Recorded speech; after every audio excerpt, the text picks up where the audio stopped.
பாண்டுடைய கலாட்டா தாங்களே. இந்த படத்தை பற்றி சொல்லும்போது சென்னையில் ஒரு ப்ரோக்ராமுக்காக இந்த வந்த டைமில் தானே குணா சார் இந்த ஸ்கிரிப்ட் என்கிட்ட சொல்கிறது.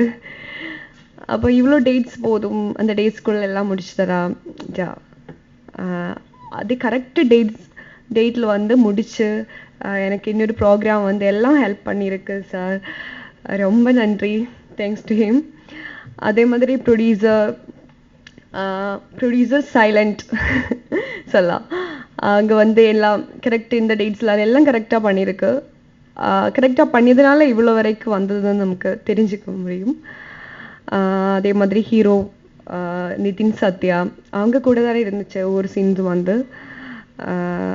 அப்புறம் இது வந்து என்னுடைய கேரக்டர் வந்து ஒரு சம்திங் ஸ்பெஷல் சொல்ல, ஃபன் மூவி. அதில் வந்து எவ்வளோ கொஞ்சம் சீன்ஸாக இருந்தாலும் வந்து இது நல்லா இருக்கு, சீன்ஸ் எனக்கு பிடிச்சிருக்கு.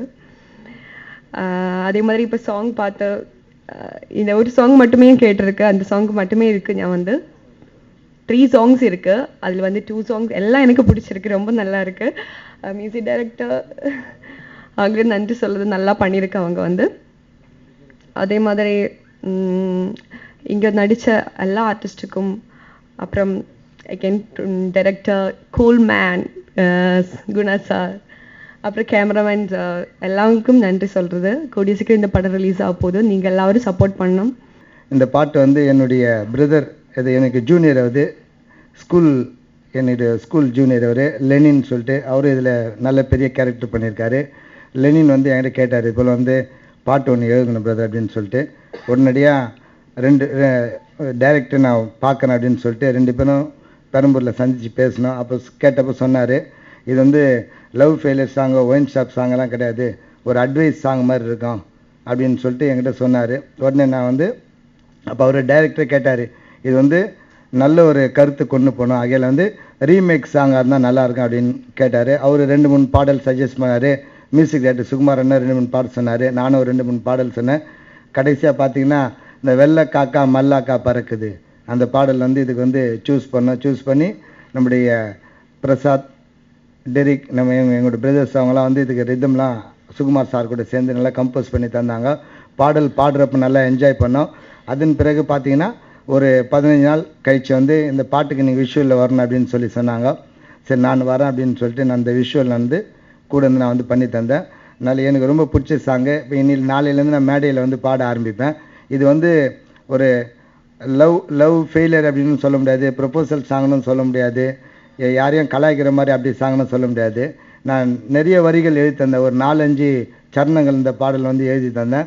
டைரக்டர் தான் வந்து சினிமாவுக்கு தகுந்தாற் போல் அந்த வரிகளை சூஸ் பண்ணி எடுத்தார். அவருக்கு இந்த நேரத்தில் நன்றினை நான் தெரிவித்துக் கொள்கின்றேன். நிறைய விஷயங்கள் எழுதினேன், அதாவது இந்த ஃபோன் தான் வந்து மையப்படுத்தி எழுதினேன் அப்படின்னு சொன்னார். அப்போ நான் வந்து ஒரு சரணத்தில் பார்த்தீங்கன்னா, டச்சு ஸ்க்ரீனை வாங்கிக்குது கம்மி ரேட்டில், மணிக்கணக்கா பேசுதப்பா மொட்டை மாடியில், டச்சு ஸ்க்ரீனை வாங்கிக்குது கம்மி ரேட்டில், மணிக்கணக்கா பேசுதப்பா மொட்டை மாடியில், அப்பா அம்மா இதைத்தான் தட்டி கேட்கல, அப்பா அம்மா இதைத்தான் தட்டி கேட்கல, வயசு பசங்க கெட்டு போனது இந்த குட்டி செல்லில், வயசு பசங்க கெட்டு போனது இந்த குட்டி செல்லில். இது போல் நிறைய சரணங்கள் எழுதி தந்தேன். கடைசியாக வந்து பார்த்தா விஷுவலில் 2 சரணம் வச்சார். பட்டி பார்த்து பெயிண்டிங் பண்ண சைனா மேக்கு, ப்ரொஃபைலில் படத்தை போட்டு காட்டுது ஜோக்கு, என்ன லவ் பண்ணுறன்னு சொன்னது ஃபேக்கு, இப்போ அண்ணனு தான் பேச்ச மாற்றி அடிக்குது பிரேக்கு, இப்போ அண்ணனு தான் பேச்ச மாற்றி அடிக்குது பிரேக்கு, ஸ்மார்ட்டு ஃபோனு மாடர்ன் ஆகி போச்சு, வாட்ஸ்அப்பும் ஃபேஸ்புக்கும் ட்ரெண்டாத்தாச்சு, அன்பு கொண்ட காதல் எல்லாம் அந்த காலண்டா, அவளை காதலிச்சு கற்றுக்கின நல்ல பாடண்டா. இந்த பாட்டு வந்து மேடையில் எனக்கு வந்து இனிமேல் பாடுவதற்கு ஒரு நல்ல ஒரு அட்வைஸ் சாங் மாதிரி இந்த பாடல் வந்து எனக்கு உதவும். இந்த பாடலை நான் பாடுவதற்கு எனக்கு வாய்ப்பினை வழங்கிய தயாரிப்பாளர் அவருடைய குடும்பத்தாருக்கும் மற்றும் இயக்குனர் குணசேகரன் சாருக்கும், இந்த பாடலுக்கு சிறப்பாக என் பாட்டுக்கு கோரியோகிராஃப் பண்ண அபிப் மாஸ்டருக்கும், எல்லா மாஸ்டருக்கும் தான், பாடல் ஆசிரியர்கள், குறிப்பாக என்னுடைய சகோதரர் மரணகான விஜய், அதற்கு மேலாக என்னுடைய காலேஜோட சீனியர் லக்ஷ்மண் சுதி சார், சுகுமாரன்லாம் ஒன்றா எனக்கு சீனியர் அவங்கெல்லாம். அவங்க வந்து அப்பயே காலேஜில் நல்லா கலக்குவாங்க. எல்லா இன்டர் காலேஜ் காம்படிஷனில் போனாங்கன்னா அவங்க வின் பண்ணாத காலேஜே இருக்காது, எல்லா இடத்துலையும் ஃபர்ஸ்ட் ப்ரைஸ் தான் வின் பண்ணுவாங்க. சுகுமார் சார் முதல் முறையாக இந்த படத்துக்கு வந்து எல்லா பாடலையும் இட்டு கொடுத்துருக்காரு. அவருக்கும் மற்றும் இங்கே வந்திருக்கின்ற சிறப்பு விருந்தினர்கள், ஊடக நண்பர்கள், பத்திரிகையாளர் எல்லாருக்கும் இந்த நேரத்தில் என்னுடைய குடும்பத்தின் சார்பாகவும் என் சார்பாகவும் நன்றியினை நான் தெரிவித்துக் கொள்கின்றேன். நான் ஏற்கனவே சொன்னேன், நிறைய பாடல்கள் நான் வந்து எழுதுவது கிடையாது, நிறைய பாட்டு நான் வந்து பாடுறது கிடையாது அப்படின்னு சொன்னேன். அது வந்து ஒரு வெறுப்போ அப்படிலாம் கிடையாது. என்னை போன்று நிறைய கலைஞர்கள் இருக்கிறாங்க. நான் வந்து நிறைய மேடைகளில் நான் பார்ப்பேன், நிறைய பேர் பாடல் பாடுறாங்க, நிறைய பேர் வித்தியாசமான நடனம் ஆடுறாங்க, நிறைய பேர் நிறைய திறமைகள் வச்சுருக்காங்க. அவங்களாம் வந்து திரைப்படத்துக்கு வரணும், அதான் என்னுடைய ஆசை. இந்த திரைப்படத்தில் மரணகான விஜய் வந்து ஒரு பாடல் அவரே எழுதி ஒரு பாடல் பாடியிருக்காரு. அவருக்கும் இந்த நேரத்தில் நன்றியினை தெரிவித்துக் கொள்கின்றேன். இந்த படத்தோட இயக்குனர் வந்து குணா வந்து மதுரை ராம்ஜி சார் வந்து எனக்கு அறிமுகப்படுத்தி வச்சிருந்தாரு. மதுரை ராம்ஜி வந்து உங்களுக்கு ஏற்கனவே தெரிஞ்சு கொஞ்ச நேரத்தோட பேசினார், ரொம்ப முக்கியமான சில விஷயங்கள்லாம் பேசினார். உடும்பன் படத்துடைய தயாரிப்பாளரும் இயக்குனருமானவர். அவர் ஒரு இடதுசாரி சிந்தனையாளர். இங்கே பெப்சி பிரச்சனை நடந்திருக்கும் போது ஒரு நாள் ஒரு 1/4 பேஜ் விளம்பரத்தை வந்து உடும்பன் படத்துக்கு வந்து பெப்சிக்காக ஒதுக்குனார். அது வந்து இது வரைக்கும் அந்த தயாரிப்பாளர் செஞ்சிருக்காங்கன்னு தெரியல, வரல. அவர் தொழிலாளர்களுக்காக அவர் ஒரு நாள் விளம்பரத்தை ஒதுக்குனார். அவர் சொன்னார், குணாவோட படம் நீங்கள் வந்திருக்குன்னாரு. உடனே எனக்கு வேறு எதுவும் தெரியல, ஏன்னா அவர் சொன்னால் சரியாக இருக்குன்றதால வந்தேன். இந்த மார்க்கெட்டிங் விஷயம் வந்து அவர் சொன்ன முக்கியமான ஒரு விஷயம். என்கிட்ட ஒரு ப்ராஜெக்ட் ஒன்று வந்தது. ஒரு பெரிய முக்கியமான இயக்குனர், அவர் ப்ரொடக்ஷன் ஹவுஸ்லாம் வச்சுருக்காரு. அவர் வந்து என்கிட்ட வந்து என்ன பண்ணார், என்னை கூப்பிட்டு ஒரு ப்ராஜெக்ட் ஒன்று வந்திருக்கு சார், இதை பண்ணலாமா அப்படின்ட்டு. இந்த ஐடியா என்ன சொல்லுங்கள். இப்போ நம்ம சின்ன படங்கள்லாம் எடுத்துகிட்டு இருக்கிறோம். சின்ன படங்களை வந்து மார்க்கெட்டிங்க்கு சொன்ன மாதிரி எடுத்துகிட்டு போக முடியல, தேட்டர் கிடைக்கல, பல பிரச்சனையை சந்திச்சுட்டு அது வந்து எவாப்ரேட் ஆகிடுது. அப்படியே படம் போய் சேரவே முடியாத அளவுக்கு ஒரு சூழல் இருக்குது. ஒரு வருஷத்துக்கு 25 படம் தயாரிச்சிருந்த இடத்துல 250 படம் தயாரிக்கிற அளவுக்கு ஆகிப்போச்சு. ஆனால் அதுக்கான பெனிஃபிட் எந்த தயாரிப்பாளருக்கும் போய் அடையலை. இன்னும் சுரண்டல் கூட சொல்கிறாரு. அது ஒரு முக்கியமான வார்த்தை தான், சுரண்டப்படுகிறார்கள் என்பது கூட முக்கியமான வார்த்தை. நானே சுரண்டப்பட்டிருக்கேன்னு கூட எனக்கு தெரியும், நான் இன்னொரு இடத்துல சொல்லணும் கூடாது.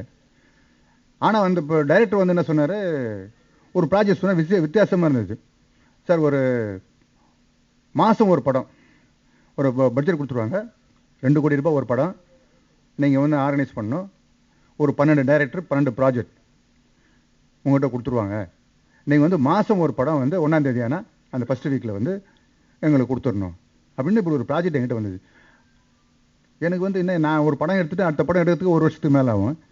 அதில் ஒரு மாதம் ஒரு படம் எடுத்து தரதுன்ற ஒரு ப்ராஜெக்ட், ஒரு டிசைன் ஒன்று வந்தது. இது உண்மையாலுமே இருக்குது.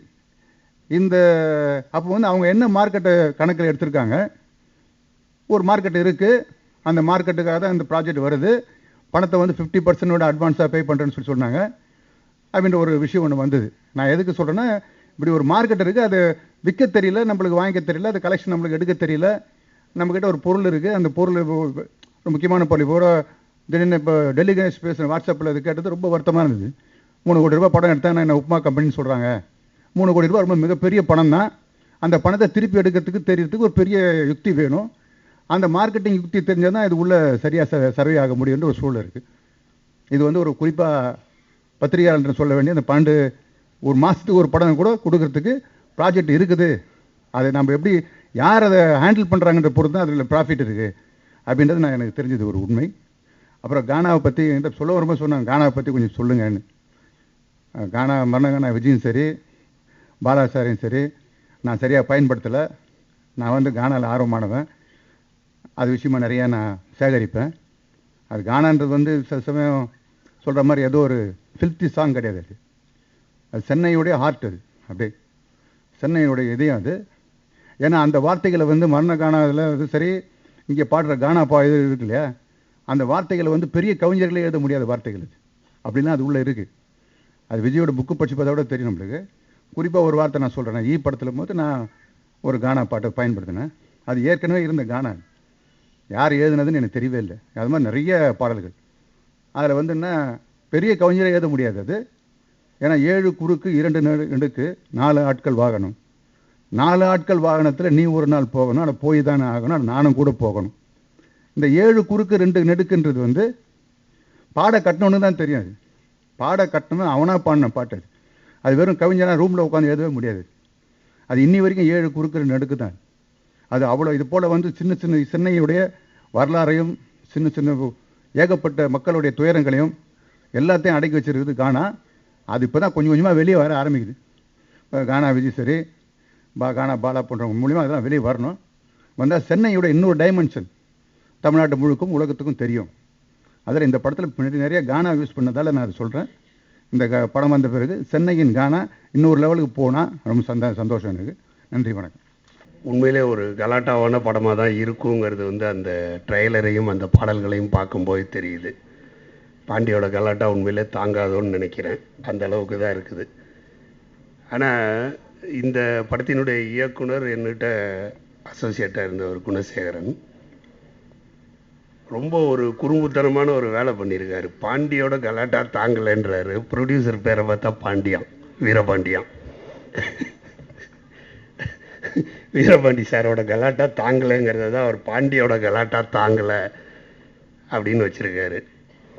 நல்ல ஒரு நான் இந்த படம் நடக்கும்போது சில நாட்கள் வந்து படப்பிடிப்புக்கெல்லாம் சென்று பார்த்தேன்.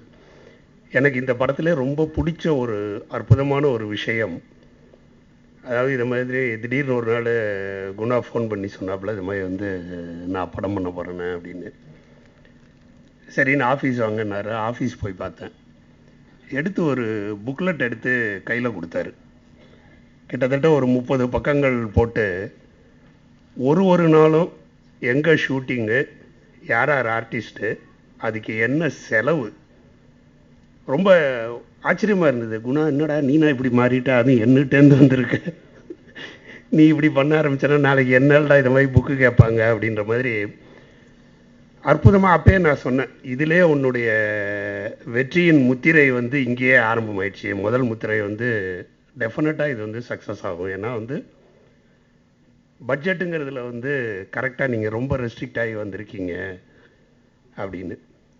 அப்புறம் குறுக்க படம் நடக்கும் போதெல்லாம் அப்பப்போ ஃபோன் பண்ணி கேட்பேன், பேப்பரில் எழுதியிருந்த பேப்பர் படி எல்லாம் போயிட்டுருக்கான்னு. தெளிவாக இன்னும் சொல்லப்போனால் சினிமாவில் பட்ஜெட்டில் வந்து ஒரு 10% முன்ன பின்ன அப்படின்வாங்க. பின்ன வந்து என்றைக்கு நடக்காது, சும்மா வார்த்தைக்காக சொல்கிறேன். முன்ன பின்னங்கிறது 10% முன்ன தான். பட் இந்த படத்தை பொறுத்த வரைக்கும் அவர் போட்ட பட்ஜெட்டில் கரெக்டாக ஸ்டிக்காக நாய் நின்னார் இல்லையா சார், பாண்டி சார்? அதை உண்மையிலே வந்து ஒரு மிகப்பெரிய விஷயம். அதுவே அவருடைய வெற்றியின் முதல் முத்திரை. அந்த சொன்னபடியே படத்தை சொன்ன நேரத்தில் முடிச்சிருக்காங்க. அதை விட அற்புதமாக அதை எப்படி நம்ம ரிலீஸ் பண்ண போகிறோம். ஏன்னா இன்றைக்கி வந்து உங்களுக்கு தெரியாது இல்லை, எத்தனையோ படத்தினுடைய இசை வெளியீட்டு விழாக்கெல்லாம் போகிறவங்க நீங்கள் தினமும் போயிட்டுருக்கீங்க. ஏன்னா அத்தனை படங்கள் தயாராகி கொண்டிருக்கிறது. ஆடியோ ரிலீஸோடையே பாதி படங்கள் வந்து நின்றுடுது, வெளியில் திரையை அந்த படங்கள் சந்திக்கிறது இல்லை. ஆனால் இவங்க இந்த படத்தை எப்படி நம்ம திரைக்கு கொண்டுட்டு வர போகிறோங்கிறதையும் திட்டமிட்டு, அதற்கும் வந்து கிறிஸ்டல் ஸ்டுடியோன்ற அவங்களோட பேசி அதை ஏற்பாடு பண்ணி எல்லாத்தையுமே வந்து முன்கூட்டியே திட்டமிட்டு சிறப்பாக செயல்பட்டு அதை சிறப்பாக சாதித்திருக்கின்றார்கள். நிச்சயமாக இந்த படம் மிகப்பெரிய வெற்றி படமாக அமைய வேண்டும், அமையும் என்பதையும் கூறி, திரு கானா பாலா அவர்களும் திரு கானா விஜய் அவர்களும் முதல் முறையாக இணைந்து இந்த படத்திலே செயல்பட்டு இருக்கின்றார்கள். திரு சுகுமார் அவர்கள் அற்புதமாக 3 பாடல்கள், அவருக்கு இன்னும் பாட்டு வாய்ப்பு கொடுத்துருக்கலாமோன்னு தோணுது. 3 பாட்டு தான் கொடுத்துருக்காங்க. சுரேஷ் சார் ஒளிப்பதிவு எல்லாமே, அதாவது சிவா யாதவ் எல்லாமே வந்து சிறந்த கலைஞர்கள். இவர்கள் எல்லாரும் ஒன்று சேர்ந்து இப்படி ஒரு அற்புதமான திரைப்படத்தை, பாண்டி சாரோட கலாட்டா தாங்கலை சாருன்னு நான் சேர்த்துக்கிறேன். பாண்டி சாரோட கலாட்டா ரொம்ப தாங்கலை. குணா சிரிக்கிறான் பாருங்க. அதை வச்சு தான் மனசில் வச்சு தான் வச்சுருக்காப்புல. பாண்டி சாரோட கலாட்டா தாங்கலை மிகப்பெரிய வெற்றி படமாக அமைய. மாஸ்டரை பற்றி சொல்லணும். மாஸ்டர் வந்து தான் சொன்னார், இதான் முதல் ஸ்டேஜ் பேசுனேன்னு. அற்புதமான ஒரு மாஸ்டர், நட்புக்கு இலக்கணமானவர். இந்த படம் மிகப்பெரிய வெற்றி படமாக அமைய வேண்டும், அமையும் என்ற என்னுடைய எண்ணத்தை கூறி, தந்த வாய்ப்புக்கு நன்றி கூறி விடைபெறுகிறேன். நன்றி, வணக்கம். இப்போ ஜனா சார் சொன்ன மாதிரி வாரத்துக்கு 2 படம் 3 படம் வந்துக்கிட்டு இருக்கு. 3 கோடி ரூபா 4 கோடி ரூபா செலவு பண்ணுறாங்க. பட் வர்றதும் தெரிய மாட்டேங்குது, போகிறதும் தெரிய மாட்டேங்குது அப்படிங்கிறது அது ஒரு உண்மையான ஒரு விஷயம். அதனால் ஒரு சின்ன படங்கள் பண்ணும்போது தேட்டர் உள்ள ஆடியன்ஸை உள்ளே கொண்டு வரதுக்கு ஏதாவது பண்ணணும் அப்படின்னு சொல்லிட்டு ரொம்ப யோசித்து இந்த ஸ்கிரிப்டை பிளான் பண்ணேன். ஆக்சுவலி வந்து என்னென்ன ரோட்டில் போகும்போது போஸ்டரை பார்த்துட்டு தான் எல்லாருமே தேட்டர் உள்ளே வராங்க. இந்த படத்துக்கு போகிறதா வேண்டாமா, யாரோ ஒரு ஹீரோன்னுட்டு இப்படி ஆக்ஷன் ஸ்டில்லாம் கொடுத்துருந்தா பார்த்துட்டு 10ஓட 11 கண்டுக்காமல் போயிட்டு இருக்கிறாங்க.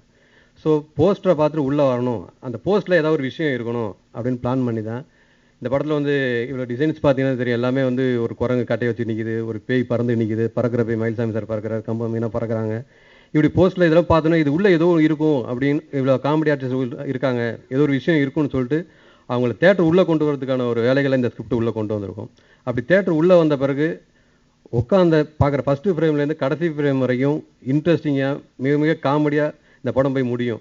ஸோ அவ்வளோ வேலைகள் இன்றைக்கி பார்க்க வேண்டியது இருக்குது. இப்படி பண்ணால் தான் இன்றைக்கி தேட்டர் உள்ளே அவங்கள கொண்டு வர முடியும். அப்படி உள்ளே வந்துட்டு இந்த படம் நல்லா இருக்குங்கிற பட்சத்தில் அவங்க வெளில போய் சொல்லும் போது இந்த மாதிரி படங்களுக்கு இன்னும் மவுஸ் வர ஆரம்பிக்கும். அப்போ ஒவ்வொருத்தருமே வந்து இது மாதிரி போஸ்ட்டில் பார்த்துட்டு உள்ளே வரதுக்கு நம்ம என்ன வேலை பார்க்கணும், இந்த போஸ்ட்டில் இருக்கிற விஷயம் தேட்டர் உள்ள ஸ்க்ரீன் உள்ளே எப்படி கொண்டு வருது, இப்படிங்கிற வேலைகள்லாம் கொண்டு வந்தால் தான் இன்றைக்கி வந்து நம்ம ஜெயிக்க முடியுங்கிற ஒரு கட்டாயம் இருக்குது. அதுக்காக இந்த ஸ்கிரிப்டுக்காக அவ்வளோ ஒர்க் பண்ணி கிட்டத்தட்ட ஒரு 3 வருஷம் ஒர்க் பண்ணி இவ்வளோ பிளான் பண்ணி இதை கொண்டு வரேன். ப்ரொடியூசர்கிட்ட போய் கதையை சொன்ன உடனே ஃபோன் நம்பர் வாங்கிட்டு சரி சொல்கிறேன் போங்க அப்படின்னு சொல்லி அனுப்பிச்சுட்டார். என்ன சொல்லுவாரோ எனக்கு கிட்டத்தட்ட ஏகப்பட்ட பேர்கிட்ட சொல்லியிருந்தேன். நான் யோசிச்சுட்டே இருந்தேன். உடனே மறுநாள் ஃபோன் பண்ணி வளசரவாகத்தில் ஆஃபீஸ் போட்டுருக்கேன், போய் வேலையை பாருங்க அப்படின்னாரு. ரொம்ப சந்தோஷமாக இருந்துச்சு. அதுக்கப்புறம் இந்த ப்ராஜெக்டில் நான் என்ன சொன்னனோ அதுதான். இப்போ அரவிந்த் சார் சொன்ன மாதிரி ஆஃபீஸ் வந்தப்போ இந்த ப்ராஜெக்ட்டுக்கு 24 நாள் ஷூட்டிங்கில் இந்த படத்தை முடிச்சிட்டோம் மொத்தமாக. இந்த 24 நாள் ஷூட்டிங்க்கு என்னென்ன தேவை, என்ன பண்ணணும் அப்படிங்கிறது எல்லாமே ஃபுல்லாக ஒரு ஸ்பைரல் புக்கு போட்டு நான் ப்ரொடியூசர்கிட்ட கொடுத்துட்டேன். அவர் வாங்கி பார்த்ததும் சரி. அதுக்கப்புறம் இன்னை வரையும் அவர் வந்து என்கிட்ட ஒரு கேள்வி கூட கேட்டது கிடையாது. எல்லாத்தையும் நான் அதில் கொடுத்ததுனால அதை பார்த்து அப்படியே ஒர்க் பண்ணிகிட்டே போயிருக்காரு. அவருக்கு ஒரு பயங்கர சந்தோஷம். எந்த பிரச்சனையும் இல்லை, எல்லாமே கேட்க வேண்டிய கொஸ்டின் இல்லாத அளவுக்கு எல்லாமே கிளியராக இருந்துச்சு. ஸோ அந்த அளவுக்கு பிளான் பண்ணி முடிச்சு கொண்டு வந்துட்டோம். அதுமாரி இந்த படத்தில் வந்து கிராஃபிக்ஸ் வந்து பிரிசம் பிக்சல்ஸ் பண்ணியிருக்கிறாங்க. 3D அனிமேஷன்ஸ் எல்லாம் அப்படியே மயில்சாமி சார்லாம் கூப்பிட்டு நிற்க வச்சு ஃபுல் அண்ட் ஃபுல் அவங்கள வந்து என்னென்ன தேவையோ கேமராக்கள் ஆங்கிள்லாம் எடுத்து 3D அனிமேஷனில் போராடி கொண்டு வந்திருக்கிறாங்க. ரொம்ப நல்லா வந்திருக்கு. இந்த படம் வந்து சிறப்பாக பேசக்கூடிய அளவுக்கு ஒரு படமாக இருக்குங்கிறது என்னோட நம்பிக்கை.